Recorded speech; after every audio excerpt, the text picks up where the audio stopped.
Well, good afternoon, everyone, and welcome to today's Epicenter Psychosis Speaker Series. I'm delighted to introduce our distinguished speaker today, Dr. Richard Keefe. Dr. Keefe is a professor at Duke University, and relevant to our work right here is one of the experts internationally around cognitive impairment in psychotic disorders. His work has been pioneering both in helping to appreciate the scale and scope of cognitive challenges that come along with psychosis and their central role in these illnesses, understanding the nature and effects of these and how downstream decrements associated with cognitive functioning can be real rate limiting factors for people getting back to work and school and social functioning, and also how we can begin to think about potentially addressing and helping individuals with these cognitive challenges that are so central to these illnesses. With that reputation, it's very lucky that we get to have him here today, here to share really the groundbreaking work he's done over his career that has literally changed how we think about schizophrenia and other psychotic disorders as maybe less of disorders of hallucinations and delusions and more of disorders of cognition. As always, closed captioning is available on the bottom of the screen by clicking the CC button.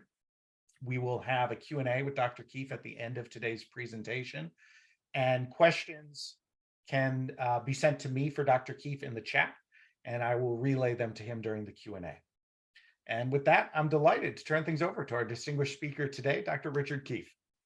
Great. Thanks so much, Nick. I really appreciate it. It's nice to have an opportunity to talk to your group and the folks who are involved there at Ohio State.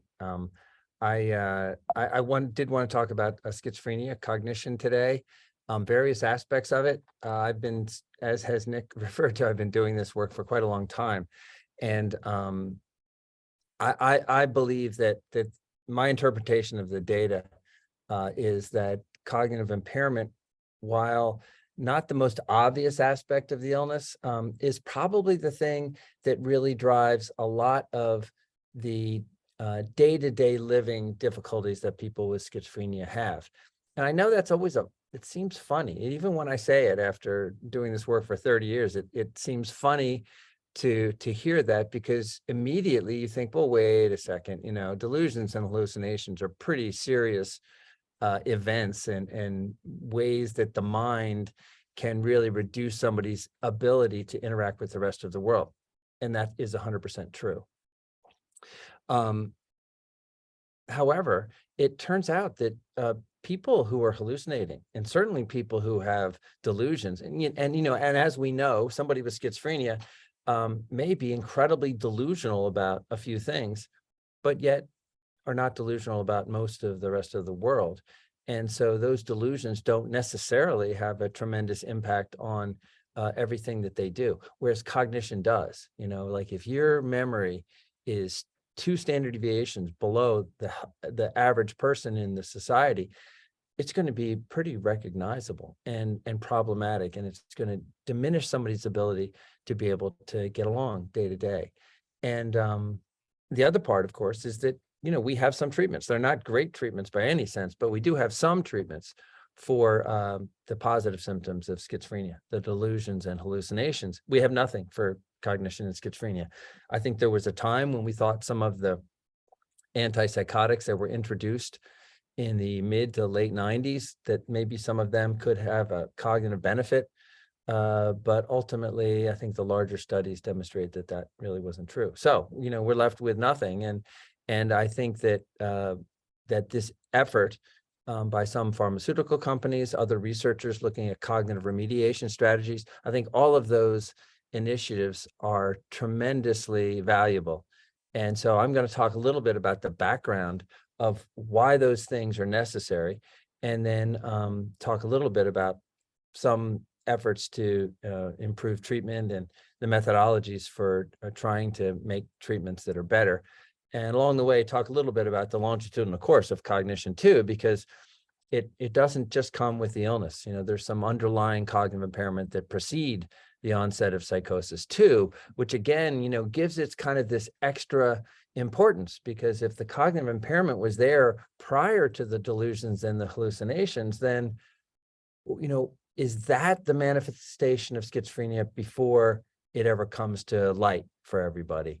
And if that's the case, then shouldn't we be trying to treat that? Shouldn't we trying to figure out what in the brain causes that? And is there anything we can do about it before the illness ever happens? Because that's, I've heard somebody refer to that as like the holy grail of psychiatry, is if you could prevent psychosis before it ever happened. And I think that we're quite a ways from that, but I think eventually we'll get there. It's just a matter of time and doing all these things. So with that very long introduction, let me move on to the rest of my slides here. So I'm going to rip through a few of these slides because I think that they're familiar to almost everybody, but these are the DSM-5 criteria for schizophrenia. And I show them to you not because you don't know them, but to highlight the fact that there's nothing about cognitive impairment in here. So why not? The DSM-5 committee got together, they discussed it at length, and they decided that cognition didn't really diagnostically distinguish schizophrenia from other disorders, because people with bipolar disorder and people with depression and so forth have cognitive impairment too, for which I think was absurd, because of course cognitive impairment actually is in the criteria for bipolar illness and forms of distractibility. It's also in the criteria for depression.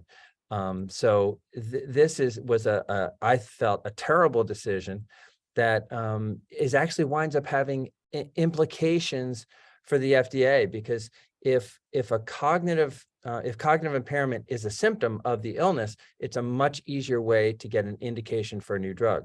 Because it's not, it winds up being a little harder. So I hope that in DSM-6 that the committee has a better decision-making process about that, because I think it's such an important aspect of the illness. Again, some things that you probably know, schizophrenia is one of the leading causes of disability in the world. People with schizophrenia don't get to enjoy a lot of the things that the rest of us do, right? 2/3 are never married. Fewer than 15% hold competitive employment, and 20% are homeless at any time. So, day-to-day life for folks with schizophrenia tends to be much more challenging than it is. And look, life is challenging for us, all of us anyway, but the folks with schizophrenia have these additional burdens. And so, yes, again, hallucinations and delusions are important, but what can we do to try to alleviate some of that burden for folks? And by the way, with regard to DSM-5, while cognition is not a part of the criteria, the committee kind of revealed its true cards in the associated features in describing schizophrenia, where it mentions aspects of cognitive impairment 6 times. And currently, the way you can bring cognition into the diagnosis of someone with schizophrenia, which is important to do, is this very vague kind of statement of there's no cognitive impairment, or the cognitive impairment has different levels of severity. How you determine that level of severity is not explained. So you can do it based upon your impression, I guess, or based upon using a cognitive battery. There are some tools for asking questions about cognition, so you can do it that way. And it is important, I think, to note if somebody has particularly severe cognitive impairment. So let's just look at some of the data that got us here, right? Where we now understand that cognition is very important. Why do I think that? Why do a lot of other people think that? So here's an example of the number of papers that have described this type of thing is probably in the 4 digits, right? More than 1,000 over the course of the past 30, 40, 50 years. So this is the matrix battery, which is the battery that was supported by FDA for clinical trials. It describes 7 different aspects of cognition, 7 different domains that are listed here, and then compares them to healthy controls. These healthy controls are representative of the US population. So same as the US population on age, sex, race, and education. And as you can see, Lexi or somebody else, or Nick, can you see my cursor as I move it? Yes, we can see it. Okay. Okay, great. So as you look at these 7 different domains, you see that the difference between healthy controls and the average person with schizophrenia in a clinical trial was a T-score between 40 and 30. And so let me explain that. That's a bit of a psychology specific term, but T-score is that 50 is the mean and 10 is the standard deviation. So if you think of this like a Z-score, it's directly parallel, where a Z-score, the mean is 0 and the standard deviation is like not -1, or if you're below the mean, and +1 if you're above the mean. And so this would be a Z-score of -1. So essentially, these patients are performing between 1 and 2 standard deviations below the healthy control mean on a variety of different aspects of cognition. So pretty profound differences. And if you, by the way, if you take an average of all of these, it actually winds up being even worse, because people with schizophrenia perform poorly on so many things that makes them even worse than on a general score. So the average person, if you take the average score on these tests, is performing like 2.5 standard deviations below the mean, which is, in the lowest 1% of the population. So that's equivalent to an IQ score of like 70 or even 65, which would put somebody in the realm of pervasive developmental disorder. So very, very serious level of impairment. One of the things that people, and I'm going to actually show this slide twice in 2 different contexts. I'm going to show it here because one of the questions people often have is, well, isn't it the antipsychotics that is causing this? And clearly not. So we look here at chronic patients, and these are chronic patients from a state hospital outside of Philadelphia, the University of Pennsylvania study. And these are patients in a University of Pennsylvania first episode clinic. So as you can see, there's some differences between these patient groups. Probably, it's not, by the way, that people with schizophrenia as they age get necessarily cognitively worse. These are 2 different groups of people. So I don't want people to think, oh, it's obvious that chronic patients are worse than first episode patients. That's actually, it's not that clear at all. But none of these patients were on antipsychotics. And so these patients here had never received antipsychotics, whereas these patients had their medications taken away so that they could have cognitive testing in a more, in an antipsychotic free environment.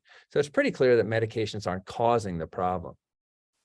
Well, are symptoms causing the problem, right? Very natural conclusion to make, that when you're hallucinating, when you think the tester maybe could be a Martian trying to steal your thoughts, you might not do too well on cognitive tests. Well, if you take a group of schizophrenia patients who, some of whom have pretty severe symptoms, some of them whose symptoms are not severe, there's a relationship between negative symptoms and cognition in a variety of different domains.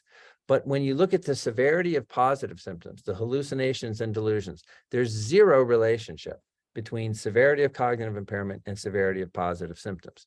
And this was in a huge sample of 1,300 people. So pretty convincing demonstration that positive symptoms are not causing the cognitive problems that folks have. Now, I mentioned this before in passing, but data like this from Michael Green and his colleagues really support the idea that the thing that drives functioning problems with folks with schizophrenia are their cognitive problems. So if you look at things like community functioning, ability to problem solve out in the community, and this is supposed to be a benefit from rehabilitation. Sorry, it was repeated. Benefit from rehabilitation. Those kinds of things are really driven by cognitive problems. And these correlations with any individual domain, again, are reasonably strong. But when you look at the overall evidence of cognitive deficits in people with schizophrenia, they're very highly correlated with these aspects of functioning. So one of the questions folks often ask is, well, which patients with schizophrenia have cognitive problems? Is it a small percentage, a large percentage? And when you look at the distribution of healthy people and people with schizophrenia, you see that both of the distributions are pretty normally shaped, right? This is an inverted U here, people with schizophrenia, and here's the inverted U of the healthy controls. And there's certainly some overlap between them, right? It's not like, oh, you just do cognitive tests, you can diagnose schizophrenia. Certainly not. There's quite a bit of overlap. However, everybody, if you studied schizophrenia, if you know about schizophrenia, you almost always hear of cases of somebody who, before they got the illness, they were doing pretty well, right? They may have done great on their cognitive tests when they were younger. They may have been at a Ivy League school and medical school, and then they got psychotic. And when those folks are tested, well, they're performing average, right? Those folks might be like right here, right? About 100. This is an IQ type score. So 100 is the mean, maybe a little more, maybe a little less. That puts them certainly at the better end of the distribution for the distribution of folks with schizophrenia, whereas it puts them in the average part of the distribution for healthy control. So it seems as though these folks who are doing well may be comprised of people who were doing very well when they were younger. And then once they got the illness, they had a decrement. Now, I've said before, of course, that some folks that being at risk for schizophrenia is associated with some cognitive decline. So there's the number of people who are way up here and then go all the way down there is pretty rare, but they do happen. So, but in order to answer that question about could it be that people with schizophrenia have all had some sort of decrement compared to what they would have been if they had never developed the illness, we took data that we already had that was cognitive performance data, and we compared it to mother's education. And so you see here on the x-axis is maternal education. You can do it with father, but you're not exactly sure who your father is. You know who your mother is, and who your father is whatever your mother says. So we went with mother. We were sure of that. And if you compare that to the cognitive composite score currently, there's a pretty strong relationship, right? Where people whose mothers had a lot of education are doing well in the cognitive test, and people whose mother had low education did not. So not a one-to-one relationship, of course. Some people are doing better than expectations. Some are doing worse than expectations. But in general, that's the relationship, and about half are up here and half are down here. We plotted a regression line to predict what your current back score, cognitive score, would be based on your mother's education. Pretty good predictive model.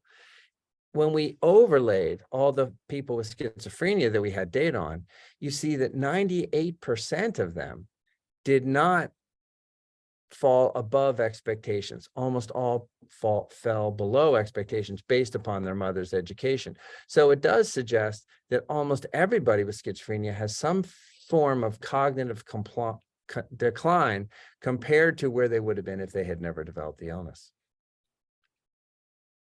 So let's talk a little bit about that early course, because it's much easier to study schizophrenia. And I think some of you folks know, because you've been trying to study early psychosis and study folks at risk for schizophrenia who've not developed the illness. And it's a very difficult methodology because people with schizophrenia either know they need help, or somebody in their family or their loved ones know that they need some help and they need some treatment.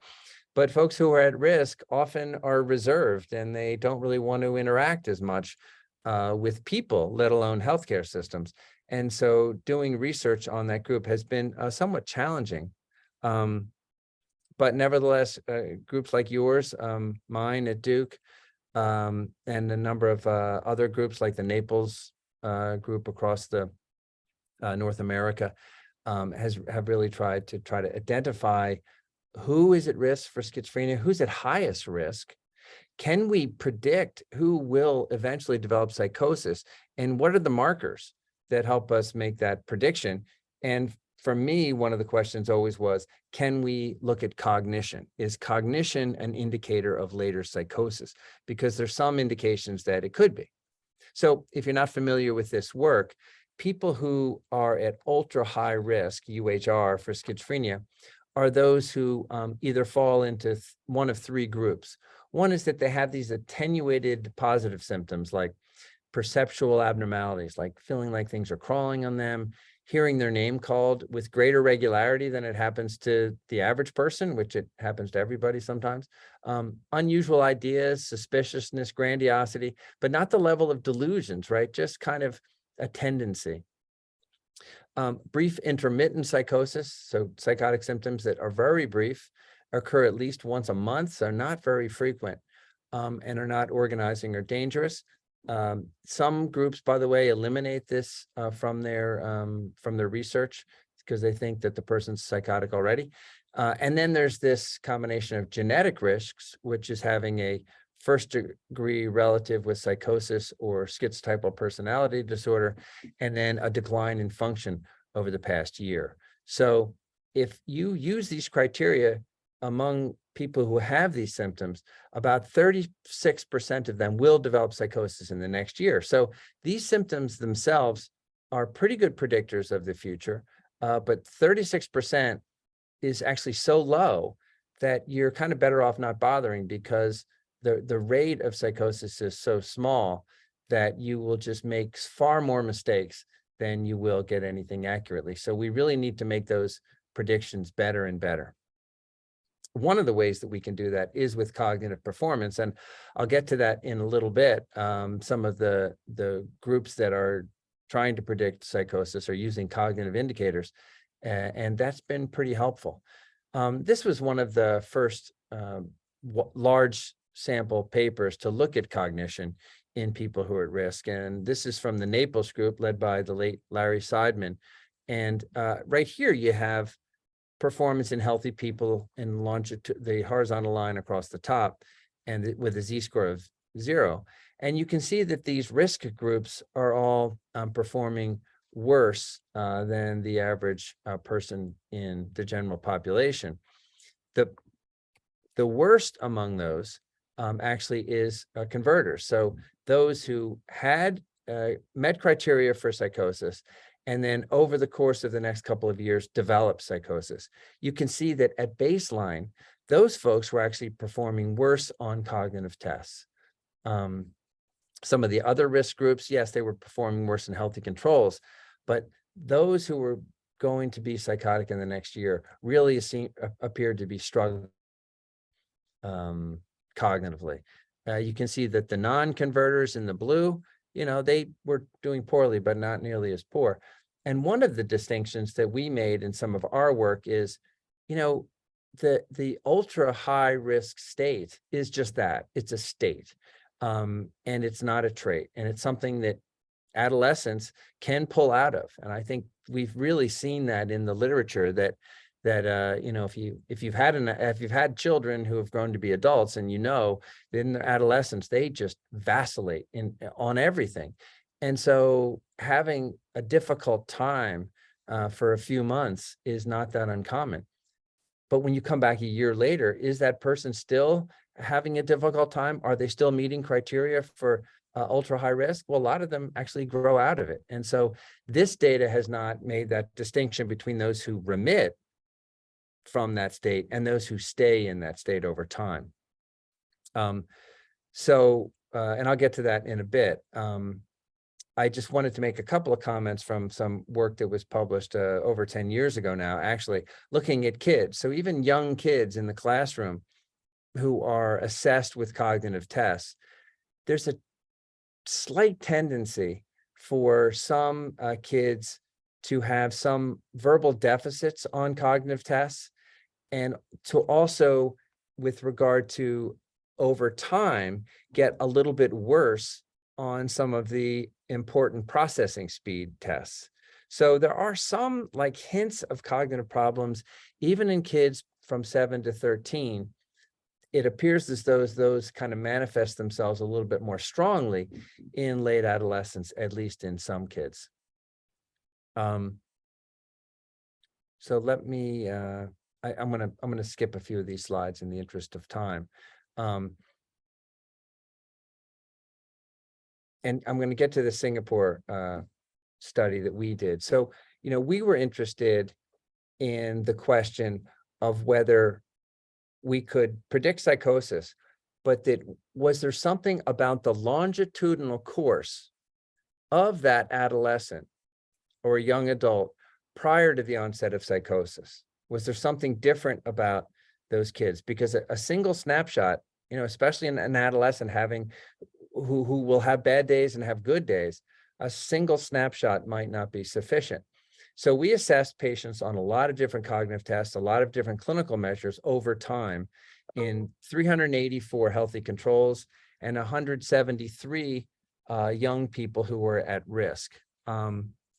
And obviously, I don't expect you to look at all of these variables here, but rather I wanted to point out that the most robust predictors of both being at risk as well as later converting were two things. First, we had some elegant theories about perceptual aberrations and the ability to determine figure from ground. That was the main hypothesis of the study. None of these things really came true. What did come true, though, is a very simple test that David Penn developed. Nick, you and your colleagues there may be aware of. David Penn developed called the MTV test. You can tell it's old, MTV test, where it was the question in the US was, demonstrate to us why you should be on MTV, and that was videotaped. In Singapore, since MTV was not really particularly popular, it actually, the question was, we're going to videotape you and demonstrate why you should be on American television. And so it was the task then of the young person to make a convincing argument about why they should be on television. And then their affective expression, their use of language, the things that their nonverbal behavior, all were rated. Those were actually the most predictive variables of all. If you looked at affective expression, the average of all the variables, you can see that those who converted in red here, they were performing more than a standard deviation worse than the average healthy kid there in Singapore. And even those who eventually remitted were doing poorly at the time. So those types of interactions, for those of you interested in social cognition, not only how it is perceived, but how it is expressed. I think it was a very important finding. I think the findings of the study, even though they were published in JAMA Psychiatry, often have been overlooked because I think of the complexity of the methodology. It was bad marketing on our part. And the other thing, rather than the elegant cognitive tests we had developed for this, was just basic cognitive tests, back symbol coding. So if you follow the cognition literature, you see that things like symbol coding, digit symbol coding, waist symbol coding, they're very, very similar tests. Digit symbol substitution, all those tests, those coding tests, appear to have tremendous explanatory power for a variety of things. 90-second test, very easily administered, and can tell you a lot. That was also a tremendously robust predictor of psychosis, as well as being in the UHR state. So, so some of these cognitive measures can really contribute to the overall prediction of who will get psychotic. However, how unique is that variance, right? Is that, yes, they're performing cognitively worse, but is cognition itself a separate contributor, or does it just go with some of the odd thoughts, odd beliefs that people who at risk have? This is a great little paper published by Ty Cannon and the Naples group back in 2016 in the American Journal of Psychiatry that described the percent prediction variance that was accounted for by various variables. The most important ones were the SIPS items P1 and P2, which I think is suspiciousness and delusions. So those kind of attenuated positive symptoms are tremendously predictive of later getting full-blown psychosis. And they were by far the most predictive. Decline in functioning was important. Verbal memory was important, as was, again, back symbol coding. So some of these cognitive tests contributed independently, but were not as robust as the attenuated positive symptoms. So if you're doing that work, or you're seeing patients who may be at that risk, sure, cognition is important. Assessing cognition can contribute, but it's those attenuated positive symptoms that are really the things to look out for. Accompanying that paper was a risk calculator, and I think that this has been updated with new data since the publication of that paper a few years ago. But it's a great little risk indicator. So if you have patients that you want to know what's their risk for psychosis, you get this information and you plug it in, right? All you need is their age, a couple of cognitive tests. If you can't do cognitive testing, you can probably go without those. But then there's undesirable life events, types of trauma, the SIPS ratings, and global functioning. You just put all these variables in, and then it'll tell you someone's risk. And by the way, if you're a researcher and not necessarily doing this for clinical reasons, but to look to see what's the relative impact of cognitive performance, or what's the relative impact of having a number of undesirable life events, you can just plug that in and see what happens to the risk. It's a great little thing. And I think if you go to this, that website there, that you can use it. But if not, it is in the original paper. So with that as a background, in our Singapore study, right, I told you the variables that were the most predictive. One of the things that we did that other groups had not done, which is that we looked at remission, because some of those kids who had ultra high risk symptoms, when you follow them up 6 months later, they were doing just fine. And so those really need to be in a different group from the kids who are continuing to struggle over longer periods of time, for a couple of reasons, right? First of all, a kid who's having a bad couple of weeks is typical. A kid who's having a long period of trouble means that maybe he or she is going to start losing friends, or start falling in with different kids, maybe start doing drugs. Those kinds of things can really mount up during the course of that adolescent brain development that is so important.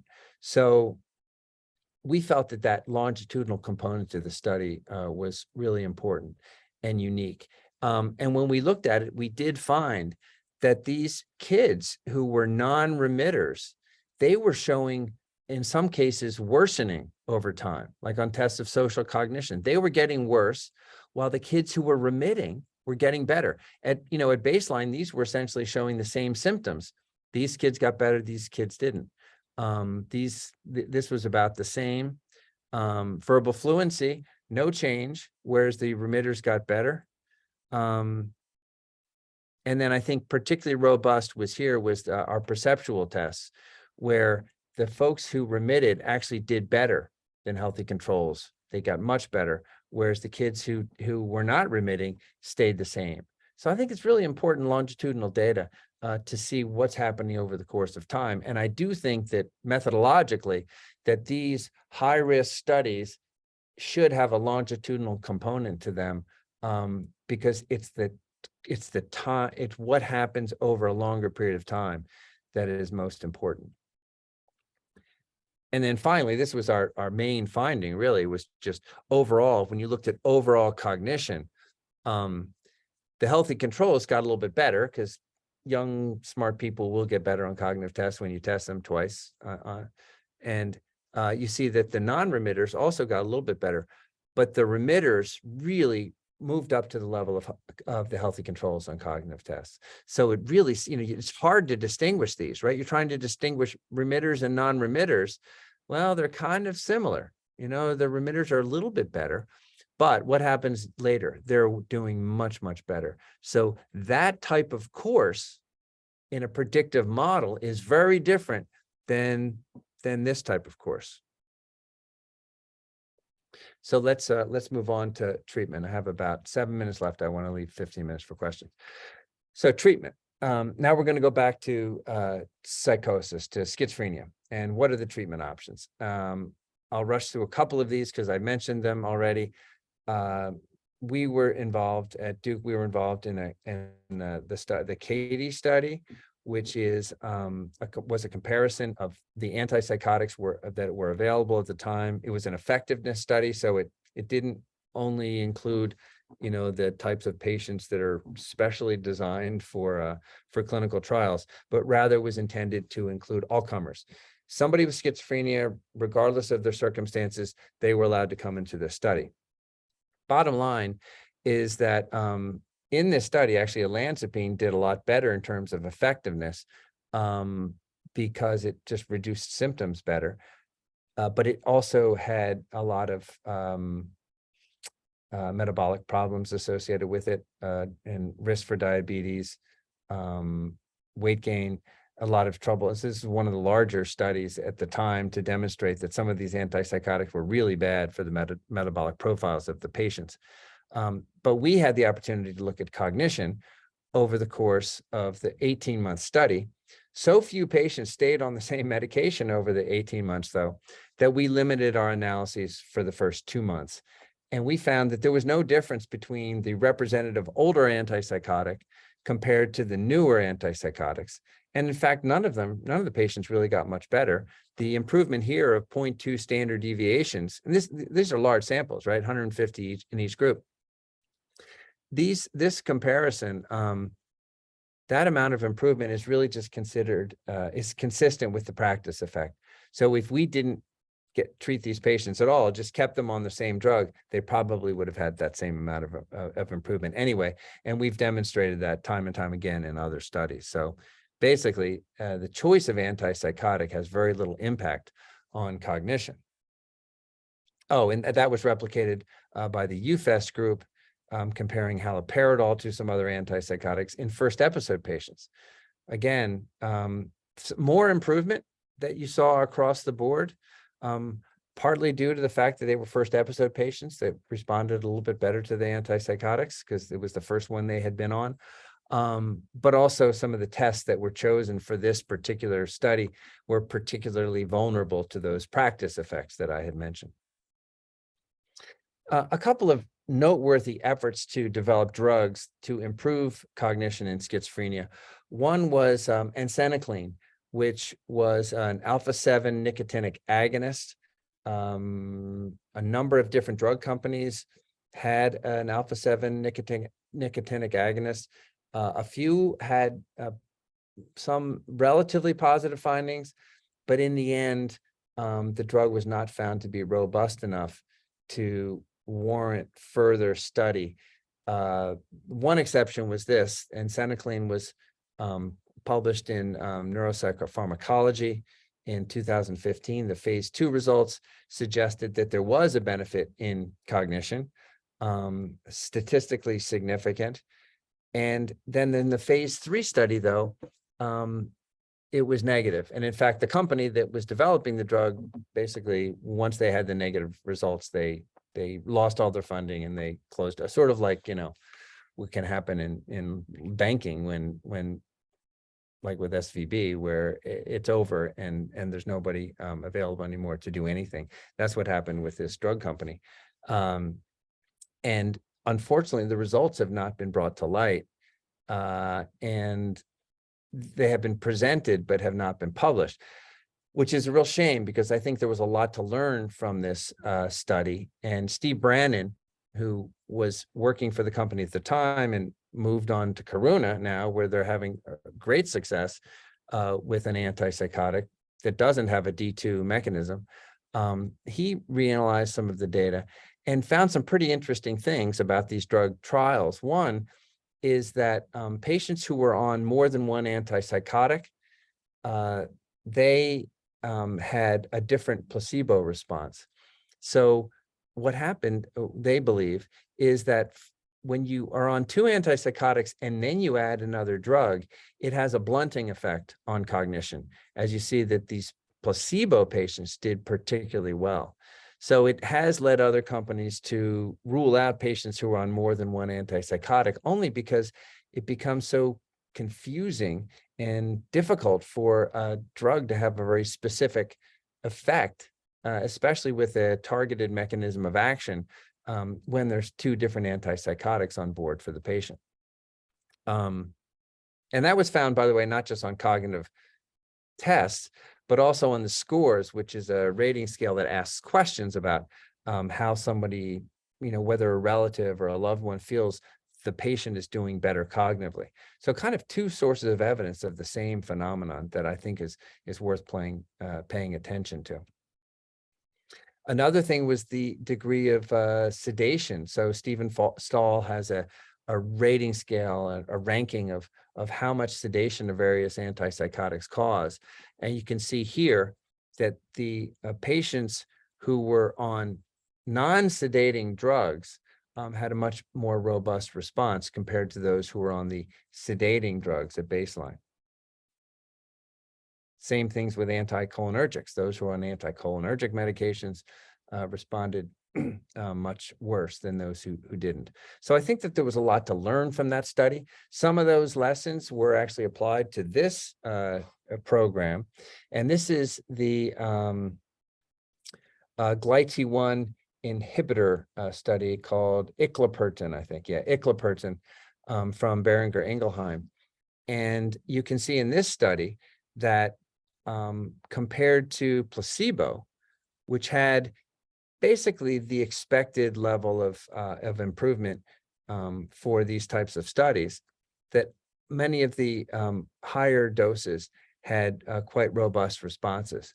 And so it's this dose, sorry, I can't see it right now because of is the 10 and the 25 milligram doses appeared to be the better. And there are now 3 phase 3 programs underway looking at this 10 milligram dose compared to placebo. So I think there's 3 studies of about 500-600 patients each. And hopefully we'll get the results of that in the next 12 to 18 months. If so, it will be quite a new thing, because it would mean that for the first time that there was a drug available that might improve cognition in people with schizophrenia. I want to just mention something along the way, and just in a couple of minutes, is that one of the advances, and Dr. Brightboard and I talked a little bit about this just before we started, but one of the important aspects of a clinical trial for cognition in people with schizophrenia is that you don't just have to demonstrate improvement on a cognitive measure. So it's not enough to have memory get better. You have to demonstrate somehow that there's been an improvement in somebody's functioning. But, FDA they're not naive enough to think that, well, if you give a drug for 3 to 6 months, somebody's going to go out and show evidence of change in functioning, right? They're going to go get a job or start socializing more. Those things take time. And those things are also dependent upon other factors that have nothing to do with schizophrenia. They have to do with the economy or proximity to other people, things like that. So, but demonstrating the capacity to function better is sufficient. And the way you do that, you can do that with the questions that I mentioned. So you ask patients and their loved ones about, are they doing better? That's one way.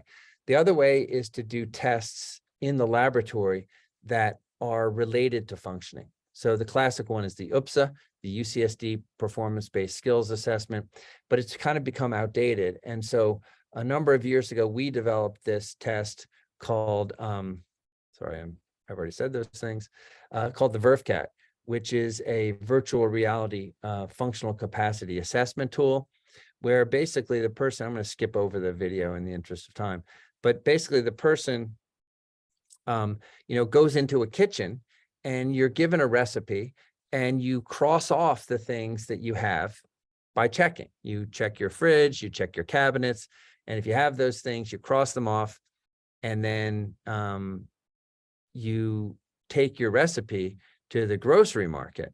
You take a bus, take your recipe to the grocery market, and then you get over here, and you go and you look through different things and you say, oh, I need 3 peppers. And so you mark those off. And then you let's see, we don't have this setting, it's down here.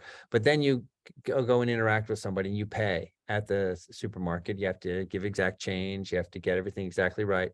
And then you got to get on the bus. You got to remember what your address is so you can get on the bus and go home. So it's a good measure of the ability to function independently without actually having to travel, and go shopping with somebody, which of course would be much better, but is a little unrealistic. So I just wanted to show people that because I know that some of the folks in Dr. Breitbort's group have been working with it. And, we did some validation work on it, and it turned out to be pretty good. It was just as sensitive as an overall cognitive test battery, like the matrix battery, to the deficits of schizophrenia, very similar sensitivity. And then when we looked at the practice effect, that was particularly important because the UPSA, the standard before the VRFCAT, has a pretty robust practice effect. So people keep getting better because it's the same thing each time. But the VRFCAT, there's a different recipe, different amount of money, different buses and so forth. So everything's a little different. So you can't really benefit from your previous experience that much once you are shown what to do. So it's worked out pretty well. It's actually included in that large phase 3 trial. It was a huge effort. Now it's available in 40 different languages in 40 different countries. So that means basically almost 40 different currencies, definitely 40 different recipes. And by the way, there's 6 different recipes per country.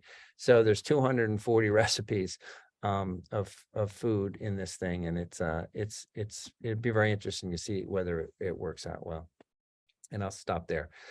So thanks a lot. I'm happy to answer any questions that folks have. I think we have about 10 minutes left.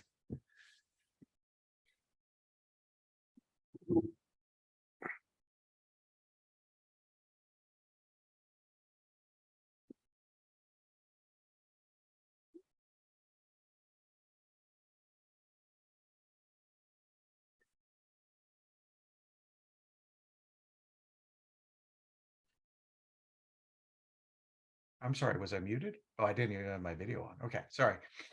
Question: in the findings on cognition in clinical high risk, what is the potential role of comorbid diagnoses? Most people at CHR meet criteria for at least one non-psychotic disorder, and Yeah. cognitive impairment is often observed across different forms of psychopathology. Do we Yeah. know how much of the observed cognitive impairment in CHR might be accounted for by comorbid diagnoses? Yeah. That's a great question. And it's I can't give it the attention that it deserves. In the Singapore data, there was a group that had that showed up for clinical attention, but did not meet risk for criteria. They never analyzed that data separately. They kind of chose this one and then unfortunately moved on. But I think it's a tremendously important question because, of course, anxiety and depression and stress associated with having difficulty, all of these things contribute to cognitive problems. So how much is the specific risk for psychosis related to the cognitive problems versus just somebody who's having difficulty? It's a great question, and I'm sorry I don't have the answer to it. Maybe Nick, you do. You can maybe. sorry. But it's a really important question, and it's one of those questions that I think people don't like to hear because it kind of suggests that you really need to be doing more work, and I agree, we do. I will say that question came from someone from our group here at OSU, so I can say that may be a good idea for a paper with our data, cognitive data from our CHR clinic here and the stuff we collect here. Maybe you can help unpack that question for. I see. I see how you work now. If somebody asks a really good question, you make them do more work, and that discourages them from it. I would hope it encourages. Yeah. So next question is, what do you see as the key barriers in identifying effective treatment for cognitive deficits among individuals with psychosis? Why Mm. has this been so hard? And are there strategies to advance this work? Yeah. Wow, these are great questions. So I did write a paper on this, and I have slides on it. I didn't include any of them. It was in World Psychiatry. It was a response to an article by Michael Green and Bill Horan about 2 years ago. And so it's a really great important question. So there have been I don't know, 20, 25 phase 2 programs in schizophrenia for cognition among drug companies. Three of them have been successful. I didn't mention Neurocrine. Neurocrine had some very positive data both with the backs and with the scores. So with two completely different independent measures. So that Neurocrine study is interesting. The BI program's going on. Incenacline failed, I think, for methodological reasons. So there's some potential there. However, three phase 2 successes out of 20 is actually a pretty high hit rate. If you look at the rate of cancer failures, it's higher. And people never think that because there's so many fantastic cancer treatments right now. However, they get about 1,000 at bats for every one in cognition and schizophrenia. When you look at the funding that goes to Alzheimer's disease, schizophrenia, cardiovascular disease, cancer, it's huge compared to schizophrenia. Secondly, it's a pretty complex system, the brain and the way that the brain is failing in people with schizophrenia. It's harder than cell division. Does that mean we'll never be able to do it? No, I don't think so. I think that we will benefit from the neuroscience. I think we'll benefit from more shots on goal. I mentioned that Incenacline program specifically because I think it's an outrage that paper was never published because we had a lot to learn from it. Well, we need to keep doing things so we can learn from them and so we can make these studies better. I think overall, the methodologies are pretty good. I personally, I have a copyrighted cognitive test. I personally don't think it matters much what the cognitive test is. I think that if a drug is improving cognition, you'll get it with just about any of the reasonable cognitive measures that we can use. So I think that there are probably some large financial reasons for why, and I think there's some methodological reasons. But I think it's a matter of that we just need to keep trying very clearly. Great. Next question that came in is, are there non-drug treatment options to help improve cognition and psychosis? Yeah. And thanks for bringing that. Three of awesome questions. Thanks for bringing that up because I got rid of all those slides. It was just too much. So I did have a number of slides on cognitive remediation strategies for people with schizophrenia. The literature has been reviewed with meta-analytic techniques 3 times now over the course of the last 10 years with different bodies of literature. And each time the conclusion has been that cognitive remediation does improve cognition in schizophrenia. A small amount, about a third of a standard deviation, but it's something and it's valuable. So yes, I think that these computerized programs, things like Posit Science, there are others too. I think that they're beneficial, and I always encourage patients with schizophrenia to engage with them, or clinicians who ask. I suggest them. I think they're a good way to get somebody who is struggling to focus better. And there's different ways. There's different ways of doing that, but largely it's training the brain to pay attention to what matters a little bit better. And I think that that's a great strategy. All right. Next question is, how has the pandemic and need for increased telehealth service delivery affected overall efficacy for non-pharmacological treatment interventions for this population in comparison to more face-to-face sessions? I don't know. I just don't know. It's a great question. The pandemic had such a huge impact on my life that I kind of changed. You know, I retired from Duke in July, and I had a company that was taking most of my time that I sold during the pandemic. And so I'm like the last person to ask about it before or after, because so much has happened in the middle. So I'm sorry, I can't answer that question. I think it's tremendously important though. Next question is, are cognitive remediation strategies time sensitive within the recovery process? I think what they're asking about is it better to get them at different points? Yeah. Earlier the better, right? I mean, I think anybody who studies neuroplasticity will say younger, more active brains are going to be more responsive to what the brain is doing. And so since cognitive remediation is learning, and since learning depends upon neuroplasticity, then it would be best to do those things when neuroplasticity is at its greatest. So that's earlier. Well, great. Well, that brings us up to the end of the hour here. So Dr. Keefe, thank you for a wonderful presentation today. Sure. And thanks everyone for joining us. We hope you can join us next week, where Dr.